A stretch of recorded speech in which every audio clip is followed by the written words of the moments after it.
we talked to Abraham and we learned about his story when the pandemic hit, having to go back to corporate America to save his company. Welcome back, everybody, to today's episode of Clicks and Bricks. Today we have Abraham from All Pride Fitness, who has just gone through a roller coaster with his business and back to peak numbers post-COVID. So super excited about that. But before we bring on Abraham, we're going to get a word from our sponsor.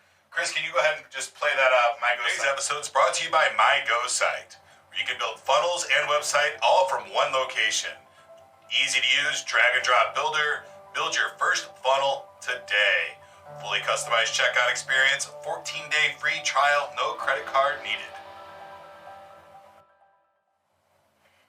So if you need a website or a funnel created, mygosite.com, 14-day free trial. Get signed up today. How are you doing today, Abraham?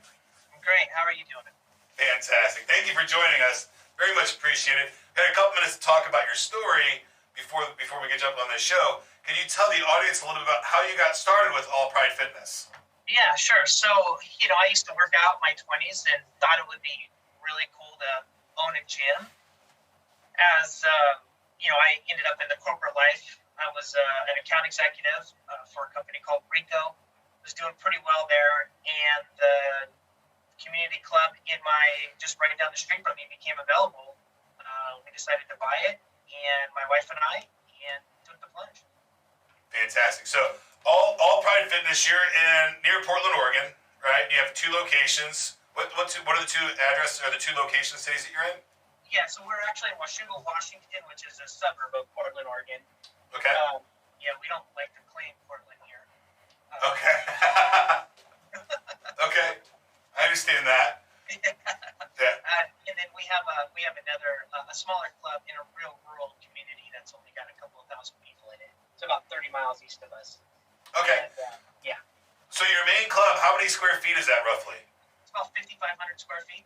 5,500 square feet. So that's a pretty decent sized facility, right? Fantastic. So you are, we talked a little bit about this, the difference between, you're more of not really a big box gym because you're there a lot, you know who your members are, so you're more of a club than a gym, than like a 24-hour fitness or something like that. But you're not a boutique fitness, you're somewhere in the middle of that, right? So you're creating your own kind of path there. That's correct. Yeah, we like to consider ourselves like a community gym. Right. So, as opposed to just a large corporate chain. Right. And Chris, can you throw the website address up there? If you're near the Washington area and you're near the gyms, if you're near there, stop in, check it out. We've had a little bit of time. I've not been able to be at the facility or not, but from our talkings, I think you've got a really cool thing going on up there and very family oriented. Can you tell us a little bit about, as your transition through from corporate America to the gym, right? So going back to 2012, what was your mindset like? How did you approach with your wife, with financing, whatever that was, to make that jump? Like, what are some of the big, long poles in the tent that you had to overcome? The things that were super easy to get through. Just kind of a good 5 minutes on, what that was like going from corporate America to owning your first full business and having real estate and employees and all those other things, right? Yeah, so I guess we'll start at the beginning. I mean, the first thing that I had to do was write a business plan and figure out what we were going to, how we were going to run the business, what we were going to do from there. Right. So, but you purchased this business from somebody else, right? I did, but I still needed I wrote a business plan just to, even though it was an active company. Yeah. Right. So you've got two choices when you buy a company. You can adopt their business plan and run it, or most of the time, I think what Abraham did is probably the more reasonable approach is, how am I going to take this business from where it's at and scale it? And if you're going to try to scale somebody's business that exists, you need a plan that scales, not one that they were currently working. That's right. And this was a failing business too. This is the reason why the guy wanted to get rid of it. So we wrote the business plan, approached him, and we were able to work out where we kind of an owner financing situation. It was an owner financing situation. Right. So we put basically 50% down of what he wanted, and then he financed the rest back to us over a 3-year period. So that's, so that was the number one thing of how we got business started. Anytime you're buying, if you are going to buy a company and it's currently not profitable, you're buying the business assets as well as the clients, so it's not unheard of to buy a company that's currently failing, right? It's very common. You have to make sure that you've got the cash flow to get it to positive, but it's very common for owner financing, especially when the company's not making money, because the owner right now is spending money to keep it alive, potentially, right? Or the company's just continuing to take on debt. That's right. And what we did is when we took it over, we had to make a lot of dramatic changes. We reduced the staff. We reduced the staff significantly, cut out a bunch of other expenses too, just to get it so it was cash flow positive and could pay a small salary to myself before we turned around and then started to grow the business. Gotcha. So when you first started, now you work on your business, but when you first started, you were definitely working in the business, and that was an effort to reduce costs, right? Because you're the asset there. You can burn. You don't have to pay yourself anything. You can burn a lot of hours.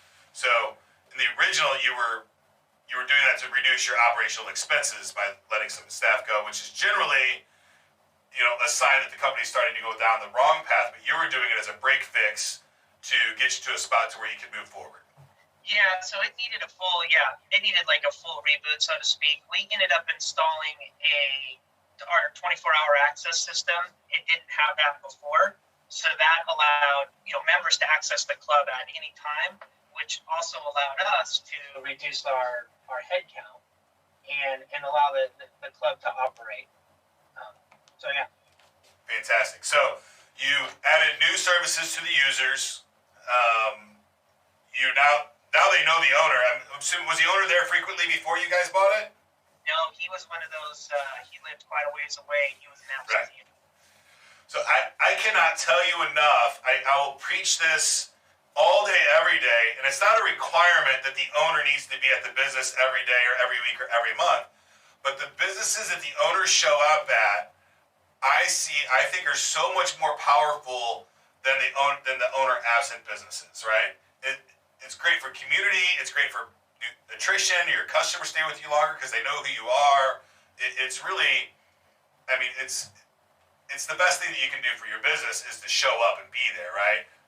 So I think it's wildly important, and I congratulate you for seeing that. And we'll get into this a little more of what's going on in your life right now, because some things have changed quite a bit. Most people today are really stuck in the whole, how do I overcome this COVID thing? But you took a pretty big hit pre-COVID, is that correct? Yes. So, I owned and operated the club for 6.5 years, and we had a couple of things that went poorly for us at the end of 2018 and the beginning of 2019, which required me to do another restructure. Unfortunately, I got a little top heavy in payroll, so I had to reduce that. And then I also needed to go back into the workforce. So I went back into the industry and for the company I used to work for in the middle of 2019. And we had to go through a lot of pain, I guess, in that period of time.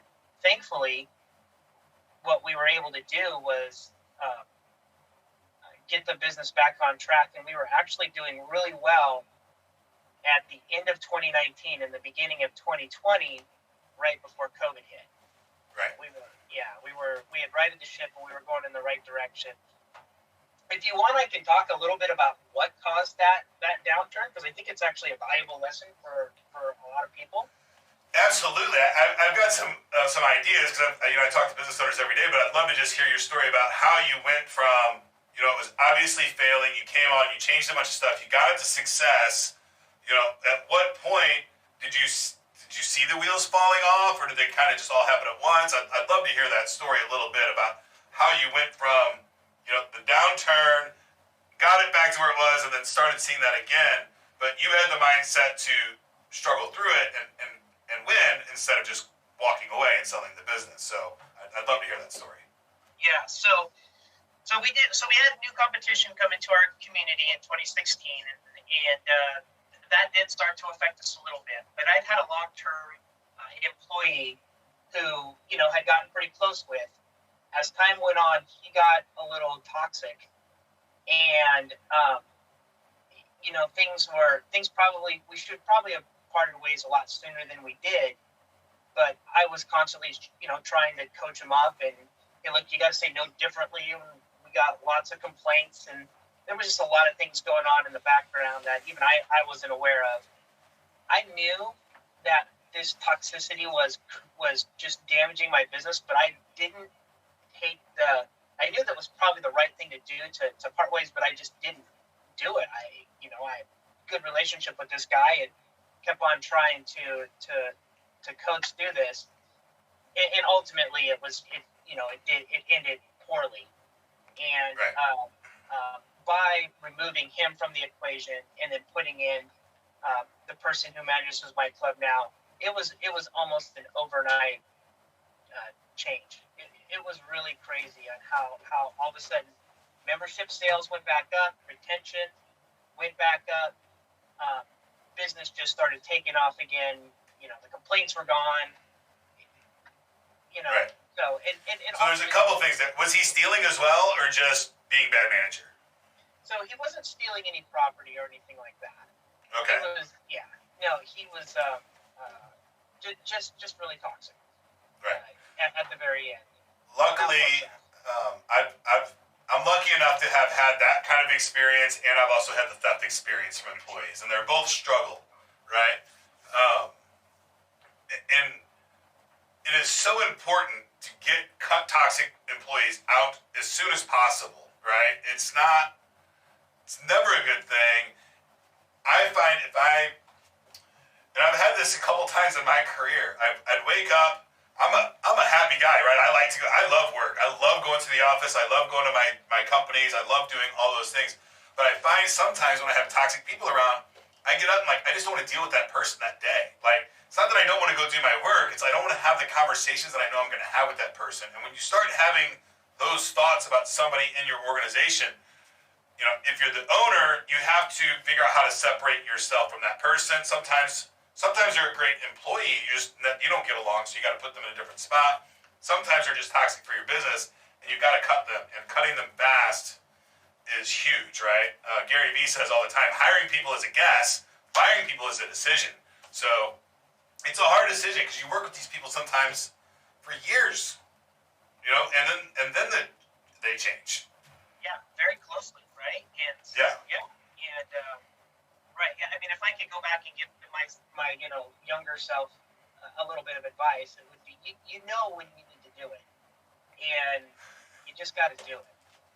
So. Yes, and it's hard, and you built. I mean, sometimes these people have literally gone through what we would consider war together, right? And you build these really, really tight relationships, but if they're if customers are if one customer says, hey, he was rude to me, have a conversation. But if you got 10 customers saying, this person said X, Y, or Z, you've got a problem, right? And you've got to address that problem sooner rather than later, because bad staff will destroy your company. I mean, they say it's all about the customer. The customer's always right. Well, from the owner's position, you have to treat your employees good because they're the ones that are dealing with your clients. And you can't see every interaction that's happening with every client and every employee. So you really have to make sure that your staff is next to none.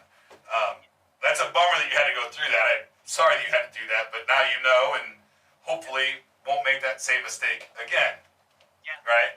So then, now you're working back at your corporate sales job, which is, if you've ever worked in corporate sales, it's just so much fun. KPIs all day, bosses breathing down your neck, 100 calls a day. What are you doing? Right? All of these things. So it's a lot of fun. It's gratifying work. And you had to go back to that, right? To save what you and your family have created, you have to go back to this world of, which I'm assuming you do like the company that you work for because you went back to the same company, right? So there's probably some good things about that company, but there's also just some things that if you're an entrepreneur, you don't like working for other people anymore. Yeah, it's very difficult now, especially if you've worked for yourself for a while. It gets really, really hard. And I'll say the goal wasn't to go, well, when things were at their worst, there was the conversation my wife and I were having of, what are we going to do here? You know, are we going to sell this business and get rid of it? Are we going to hold on to it? There were times where I would wake up and just, it felt like an anchor around, boat anchor around my neck. And decided to stick it out and push through. Right. Which has been a fantastic decision, but it would have been very easy to walk away. Yes. Yeah. So we did that, and then things started. Turn around. We're going really well. Was thinking about, hey, this is a good time for me to come back into the business, and then COVID. So, and we right. did that. Yeah. So one of my least favorite sayings in the world is it's not personal, it's just business, because my business is very personal to me, right? And that your business is very personal to you. You made this big change, and obviously you had to make some personal reflections on not shutting the business down. Can you tell the audience some of the things that you, or maybe your wife, maybe you did them together, that helped your mindset stay in a positive? Because I know that if you have a negative attitude and you're going to your business every day, that business is going to fail. If the owner's showing up negative every single day, that business it's on its way out the door. So how do you keep that smile on your face when you've got, it feels like the boat anchor, but you've got the faith that it's gonna turn around? Well, I think the most important thing is to have a vision on where you want the business to be, and start working toward that vision. So that was really important. Once, like I said, once we made the restructure and then things started to stabilize and turn around pretty quickly, it was just further validation that our vision was working. So that's I think that's the main part. And then sometimes you just got to go put on your happy face when you're dealing with customers, right? Yes. They don't want to hear about your problems or anything like that. You don't want to lay on. Well, I always find if I get the opportunity, and I get to work with customers occasionally still. If I get the opportunity to work directly with the clients, I like that. Like I'm genuinely having a good time, especially in a gym environment, right? Because they're there, their endorphins are up, they're happy, they're doing their stuff, they're improving their life. So it's hard, in my mind, it's hard to be down in the dumps at a gym when things are going on, right? But it can happen. All that positivity, even though, with the checkbook and the banker calling, it's hard to stay positive. So I like what you said about having a vision of where you want the company to be. I think that's so important. If you're just doing the company to do the company, it's just a job, then I think, it might be a great company for you to have a job, but it's not, if a successful company is a company that is profit producing when you're not around, then you're not really a successful company at that point if you're there just doing your job every day, in my opinion, right? So the point of having a company is so that you can go out and do other things while that's continuing to bring you in capital, right? Continues to do those things, and then you can go do other things with life or other businesses, depending on what your personal objective is. Right. So, fantastic. And then now you are, you said that you're back in corporate America, but you're exiting that. You're in your process of exiting and going back full-time at the gym. Is that correct? That is correct. Yeah, I'll be back full-time by the end of the year. Fantastic. So, who's filling the role right now from you not being there full time when you're going back to full time? I have a manager right now. Right. So she's running the business for me. She will continue to. I'm going to come in a different role this time, more of a business development role.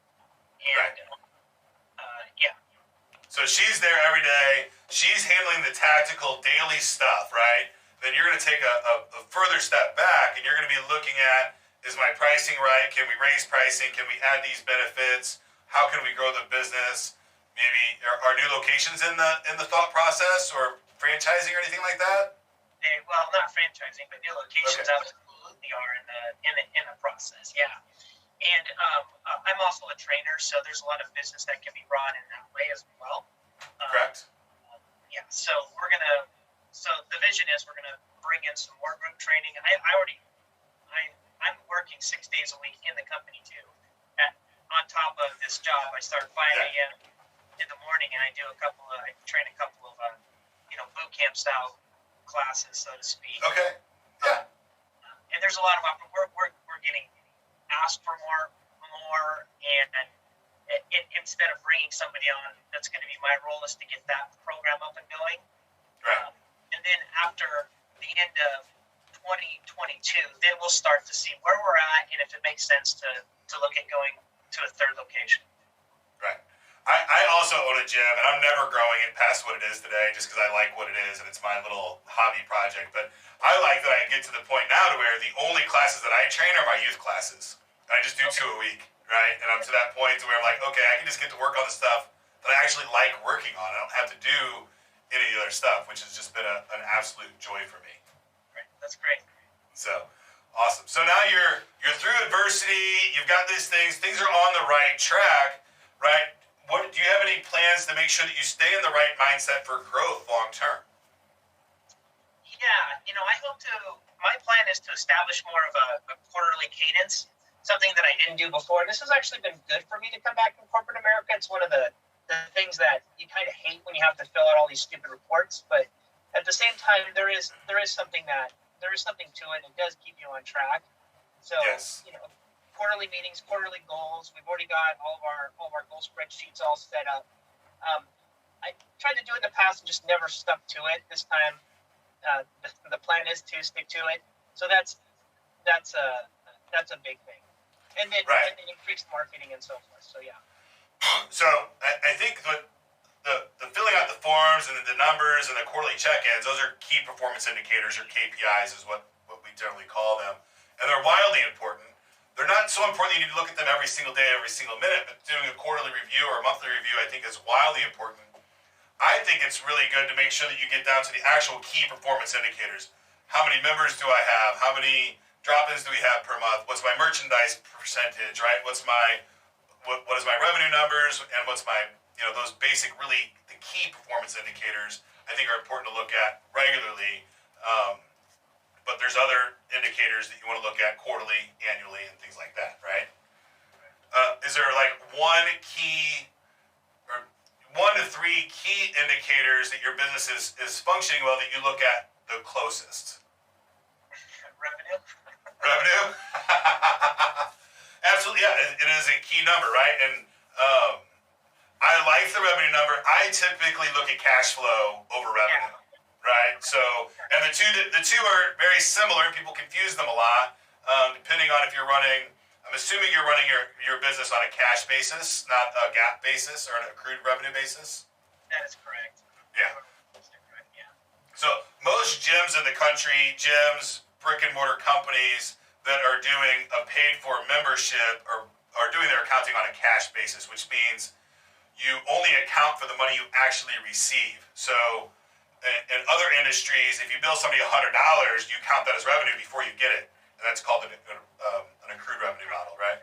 So it's important to know which accounting practice you're going to use, and you can't switch back and forth. It's not willy-nilly. You got to do one or the other, but it's important for business owners to know that, and you don't have to talk to an accountant before you start your business, but I highly, highly recommend it.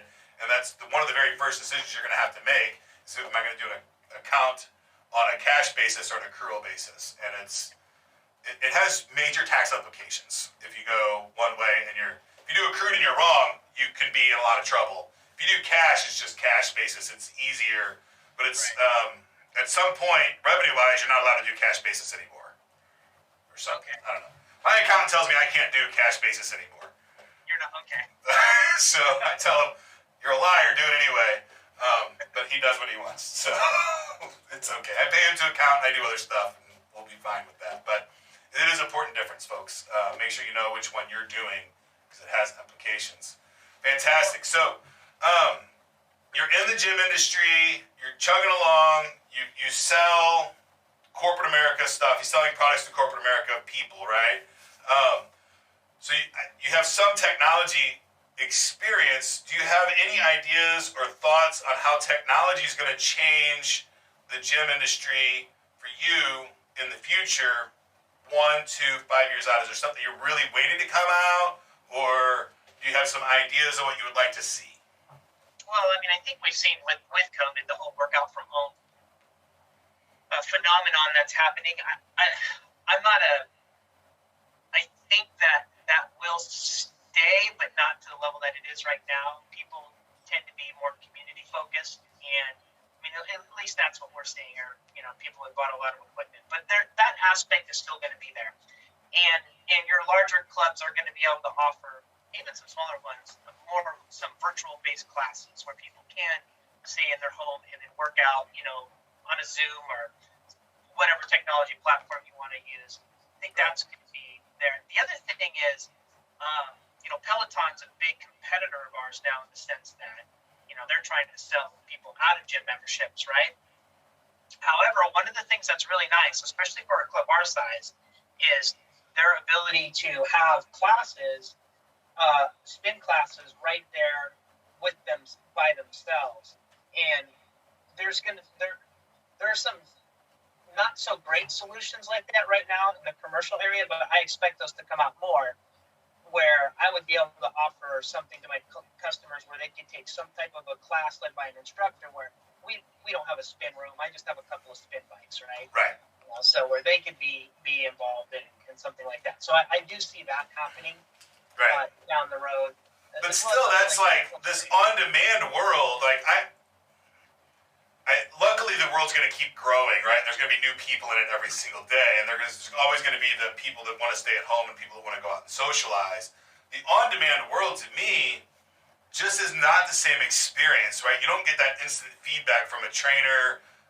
You know, I think it's a completely different business model than the gym that somebody goes to their third home, right? Is what you're looking for. You're looking for a person that has their home, their work, and now that third place that they go to, and they go there religiously, right? That's what you try to become if you're a gym. Yeah. Right? And people need three places to exist, right? They need their home, they need their work, and they need a place for them, right? Because their home's their family, their work's their work, and then they need that place that they can go out and just be them by themselves and not have those other distractions in their life. It's very, very important. I think it's wildly important for business owners to have that third place that they can go to, even if they own that place, right? So it's wildly important for your life and everything else to have that third place in your life that you can go and unwind. So that's huge. I think you're absolutely correct. The on-demand services, the videos, and all that thing are going to continue to grow. And you're right, with a smaller gym like you, when you don't have a big cycling thing, you could launch a cycling business right out of that, right? And all kinds of different verticals inside an app for your potential members. So I think we're going to see a lot more competition at the international or the national level, maybe even international level, in this particular industry for sure. And unfortunately, or fortunately, I don't know, I think personality wins, right? Personality and product are the two things that are going to take the prize home whenever people are buying the apps, and they're putting them in conjunction with the brick and mortar with the app as well. I think that's a really cool experience that an app alone can't provide, right? So the app actors, or the actors inside the app, become mini celebrities to their community, right? So I think having a brick and mortar that somebody could actually come to, if they're working out in Florida, to your trainers in Washington, you might become a destination location, right? Who knows what's going to happen in the next 10 years with all the technology that's coming out. So fantastic. Did you have anything else you'd like to share with our audience before we go for the day? Nothing I can think of. Other than, I guess the one thing I would say is just if we could just touch on COVID for just a moment, because that was a gut punch, I think, for a lot of people in the industry, and obviously I think over 20% of the clubs have closed, and some of them, they had no choice to do that. But I think one of the things that I learned through that, because I would say, I've never, been diagnosed with depression or anything like that.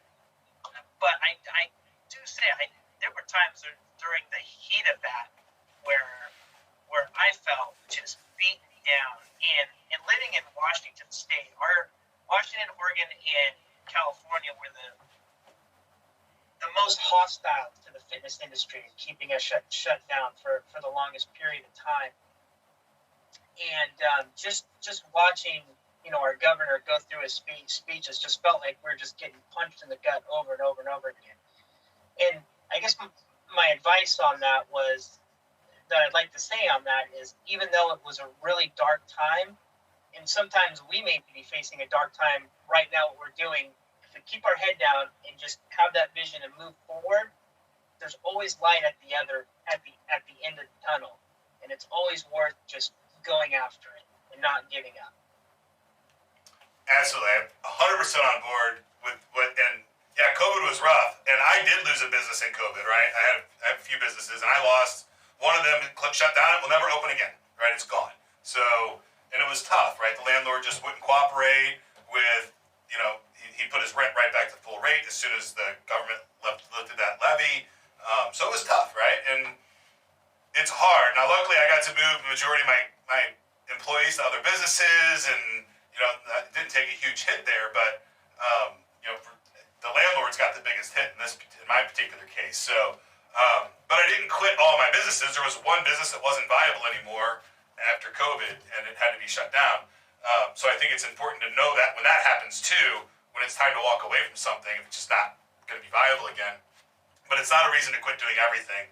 You take everything that you learned, move on to the next thing, and build it up again. So I think that's great advice. Thank you so much for your insight on, keeping your head down, working hard, moving through the bad times, because the good times, are so good, right? Whenever, so I'm going to go way back for a second here. When we first talked, you said, and you gave me some advice, you gave me a piece of information that is rare for most business owners. You said that you left corporate America and ended up spending more time with your kids. That's correct. Yeah, that's right. So, and that's really the dream, right? That's the American dream of, okay, I'm going to leave corporate America, I'm going to start a business to give me the time to do the things that I want to do. And if that, for you, that's spending time with your kids. For me, that's doing another business or doing some other random stuff. And yeah, I drag my kids along with me too. But that's really what this is about, folks. If you have an idea and you want to go out into business, if you work a job and you're trading your time for money all day long, every day, that's as high as you can get, right? I mean, you get 50 cents an hour more, $1 an hour more, $5,000 a year more, $10,000 a year more, but you can't really remove that glass ceiling unless you're going to go out and create the value for yourself, right? And you can do it. We can all do it. Not like Abraham or me aren't special people, right? We're just decided to go out and own our own future instead of letting somebody else make that decision for us. Yeah, absolutely. Well said, man. Yeah, for sure. Thank you so much. Thank you, Abraham, for joining us today. I appreciate your time. That's it for today's show, folks. Again, my name is Ken. This is Clicks and Bricks. Get to work.